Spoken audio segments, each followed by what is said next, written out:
पागल मनु इस वास्ते कह रहे ने, रीमा कह रही है कि मैं 2 करोड़ 10 लाख रुपए देते थे, मैं पागल हो गया। जिन्हें फ्रॉड किया है वो सच्ची साबित हो रही है, अपने आप को कह रही है मीडिया च ते मैं पागल और साइकी हो गया। इसका जवाब मैं लेना चाहना मीडिया कोलों ते सारी पाकिस्तान की आवाम कोलों, कि इसका जवाब रीमा को भी लेना चाहना के सामने आए और मेरे सवाल का जवाब देवे।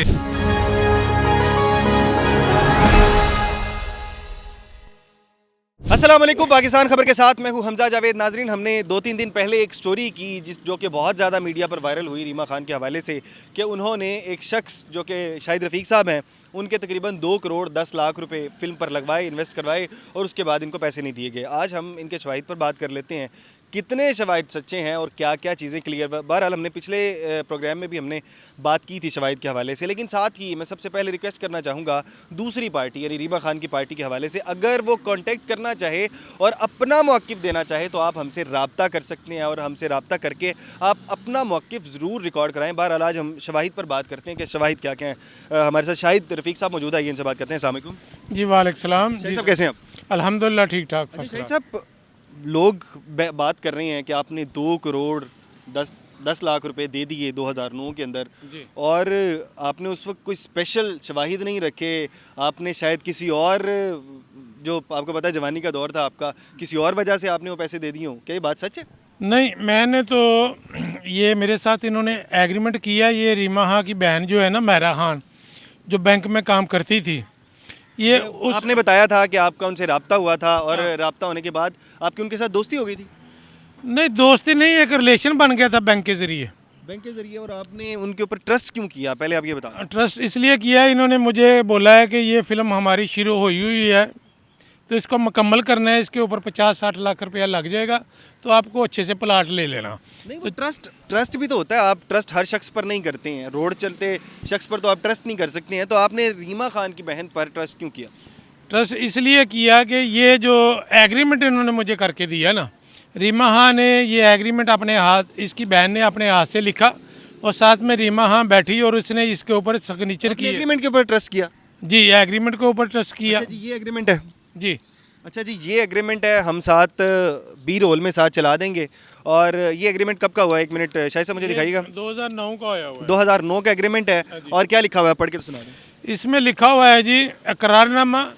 रीमा खान की फ़िल्म में शाहिद रफ़ीक साहब ने पाकिस्तानी फ्यूचर फिल्म में 1 करोड़ 75 लाख रुपया इन्वेस्ट किया है। फिल्म की रिलीज़ पर अपनी इन्वेस्टमेंट के मुताबिक ये प्रॉफिट और लॉस के शरीक होंगे। Reema Khan Urdu sign, Reema Khan English sign, बाकी मेरे गवाह और मेरे साइन शाहिद रफ़ीक। अच्छा, वो जो 2 गवाहान हैं वो किधर हैं? वो पेश हुए थे अदालत में, उन्होंने अपनी गवाही दी हुई है। अच्छा, अदालत में गवाही दी है। उसके बाद ही तो इसको रीमा को वार्निंग मिली कि अपना बयान रिकॉर्ड कराओ, और ये अपना बयान रिकॉर्ड नहीं करा रही थी। आखिरकार जज साहब ने इनको वार्निंग देने के बाद बोला जी, अगर रीमा खान ने अपना बयान रिकॉर्ड ना कराया तो अब मैं फ़ैसला दे दूंगा, इसके वकील को बोला। तो मजबूरन रीमा खान ने फिर अमेरिका में बैठ के अपना ऑनलाइन बयान जो है ना रिकॉर्ड कराया। ठीक है। वो ऑनलाइन जब बयान रिकॉर्ड हो गया तो उसमें रीमा खान ने बोला जी कि मैं शाहिद रफ़ीक साहब को जानती नहीं हूँ। अच्छा, शाहिद रफ़ीक साहब को तो मैं जानती नहीं हूँ, ठीक है। तो ये कोई पता नहीं कौन शख्स है, मैं तो किसी किस्म से रब्बुल इज़्ज़त की कसम मैं इस शख्स को नहीं जानती हूँ। अच्छा। जबकि इसने बार बार हर लफ्ज़ उन्होंने कहा रब्बुल इज़्ज़त की कसम मैं इस शख्स को नहीं जानती हूँ, ये झूठा इल्ज़ाम लगा रहे हैं। हाँ, और एक दफ़ा नहीं तकरीबन 8-10 दफ़ा इसने बोला। आखिर में जज साहब ने बोला कि हर सवाल के साथ रब्बुल इज़्ज़त की कसम नहीं उठानी, एक ही दफ़ा आपने कसम दे दी है, बस एक ही दफ़ा का, बार बार नहीं दियो। उसके बाद में ये रुकी, क्योंकि ये इसको समझ नहीं आ रही थी कि मैं क्या जवाब दूँ। तो जज साहब ने बोला जी ये लिखाई आपकी बहन की है और साइन आपकी हैं। बोलती है रब्बुल इज़्ज़त की कसम, हर बार बोलती है मैं नहीं जानती हूँ। अच्छा शाहिद साहब, यहाँ पर एक टेक्निकल पॉइंट देखा जाए तो आपने 1 करोड़ 75 का, पहले 2-3 पॉइंट ज़हन में आते हैं। 1 करोड़ 75 लाख का आपने एग्रीमेंट किया है, लेकिन ये 100 रुपये का स्टाम्प समझ में नहीं आई उस आपको टाइम स्टाम्प तो। उस टाइम ये अभी 15-16 साल पुरानी बात है, 100 रुपये का स्टाम्प ही उस टाइम होता था। अच्छा, 100 रुपये का स्टाम्प बड़ी चीज़ हुआ करती है। बड़ी होती थी उस टाइम, ये अभी 15-16 साल पुरानी बात अच्छा, है। यहाँ पर 1,75,00,000 है और आपका दावा 2,10,00,000 का है। क्या 35 लाख रुपए ऊपर आपको 35 लाख रुपया मैंने इनको सरार किया था कि मैंने 2,10,00,000 रुपया दिया हुआ है और 1,75 लिखे, ये जी हमने लिए इतने हैं। मैंने बोला चलो अभी तो ये मुझे पता चल गया ये मेरे से फ्रॉड कर रहे हैं, चलो जितने लिख के देते हैं ये लिखवा लो। इसलिए मैंने 1,75 ही इनसे लिखवा लिया। जब मैंने फिर पैसे मांगे तो रीमा खान ने मुझे ब्लैकमेल किया और अदालत में मेरे ऊपर केस कर दिया, 20 करोड़ रुपए का हर्जाने का दावा कर दिया। ये आपने पहले ही बताया था, फिर आप वो जीत गए। हाँ, मैंने ये केस मैं 15-20 दफ़ा अदालत में गया हूँ और ये एक दफ़ा भी अदालत में नहीं आई। और जज साहब ने जुर्माना करके कि केस भी इसने किया और ये खुद भी अदालत में नहीं आ रही, सिर्फ वकील आ रहे हैं, क्योंकि केस तो इसने मेरे ऊपर किया सिर्फ मुझे ब्लैकमेल करने के शाहिद लिए। साहब ये बताइएगा, ये पहले हम बात कर चुके हैं, अब ये बताइएगा कि आपका अगला लाहे अमल क्या है और आपको क्या होता हुआ नजर आ रहा है? आगे इसको और 2021 का ऑर्डर हुआ है रीमा को कि ये अपनी फ्रेंसिंग आके कराए, एग्रीमेंट के जो साइन है इसकी टेस्टिंग कराए फ्रेंसिंग लेबॉर्ट्री में, और दूसरा ये जो है अपनी स्टेटमेंट लेके आए। और 4 साल से इसके वकील हाई कोर्ट में आके ये जी हमारा सीनियर नहीं है, हमको टाइम दिए जाए, इस तरह करके इन्होंने 4 साल गुजार दिए।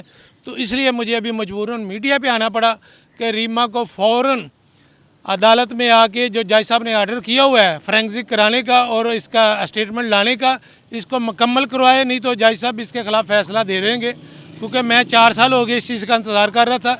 अभी हम एप्लीकेशन देने लगे हैं कि इसको फ़ौरन बुला के अगर नहीं आती तो हमारे हक़ में फ़ैसला दिया जाए। अच्छा शाहिद साहब, अब आपने पहले तो तमाम मामलात कर दिए, आपके पास कुछ पैसे बचे भी थे अपनी ज़िंदगी सर्वाइव करने के लिए? अभी तो आप बाइक पे घूम रहे होते हैं। नहीं नहीं, असल बात यह है कि गाड़ियाँ तो अल्हम्दुलिल्लाह मेरे पास 3 है अभी भी। अच्छा, अभी भी है, पैसा खुला है, टेंशन नहीं। अल्हम्दुलिल्लाह मेरे पास कैंट में मेरा घर है, 1.5 कनाल का मेरा घर है और मैं बड़ी अच्छी अपनी ज़िंदगी गुजार रहा हूँ।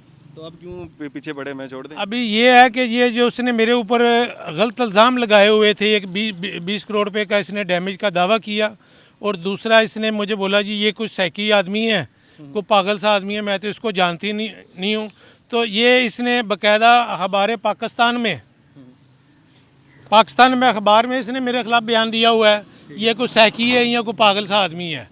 अच्छा, दूसरा इसने ये अखबार जहाँ में भी इसका इंटरव्यू आया हुआ है ये कि ये कुछ सैकी है। मैं इसको बताना चाहता हूँ और पूरे पाकिस्तान की आवाम को बताना चाहता हूँ कि मैं कतर डिफेंस में नौकरी की है।